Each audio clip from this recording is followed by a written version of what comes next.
I'm Paul Legrone. You know, the Strawberry Festival here in Plant City is really a celebration of the harvest, but the road to get here is long and hard and can be tough for local farmers. And this year, because of the hurricanes, it provided a little extra dose of uncertainty. But they pulled it off. It was a miracle, but it was also a testament to how this community sticks together.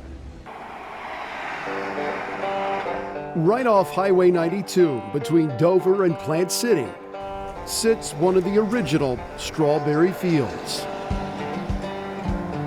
At Berry Sweet Acres, customers of all ages come face to face with what it really takes to bring the berry from farm to table. Now they're getting the idea of where their food begins at.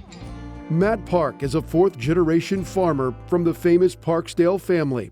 This year, life on the land was living on the edge. Every season brings its own set of challenges. What did you guys deal with this past season? Well, this one brought a real set of challenges. You know, we had the hurricane. Northwestern Polk County and all of Pasco County under flash flood warnings. He lost 30% of his crop.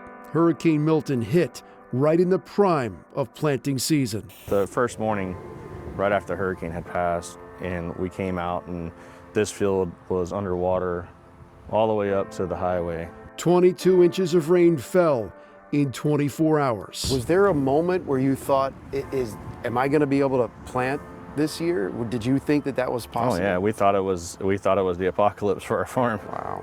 We had water in places we never ever thought we could have water standing. We had water coming over top of hills because it was trying to find the easiest way to get out of an area.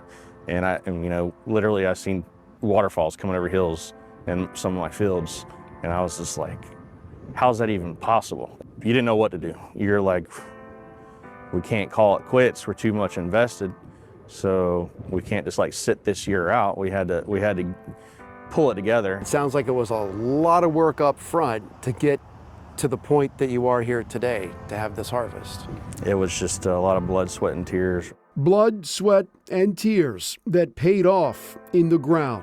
Ironically, the hurricane rushed planting season and ended up producing an even sweeter berry. It'll hold the quality better because the younger the plant, the better the quality is going to be of the fruit. We have dealt in Florida with these hurricanes. It does seem like, you know, compared to say when we were growing up in the 80s and 90s, they were kind of far and few between. They do seem to be coming at an increased frequency. What do you think about when you look down the road? How do you plan around that? Can you plan around that? My dad said in the 70s it was warmer in the 70s than it was in the 80s, and it was in the 90s. The 80s and 90s were really cold.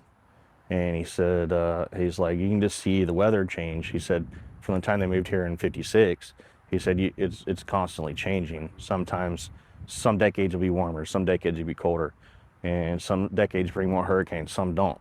He said it was always just changing, and that's how I see it. You know, we're just going to have to constantly evolve. But one thing always remains constant. This community, these people, these farmers are there for each other from hurricane to harvest. We've always communicated with the neighbor. You know, if there's something, if you ever need help, somebody will help you. Or if you have questions, or if they find something out there and y'all are close, they're going to tell you about it. You know, something to help you out.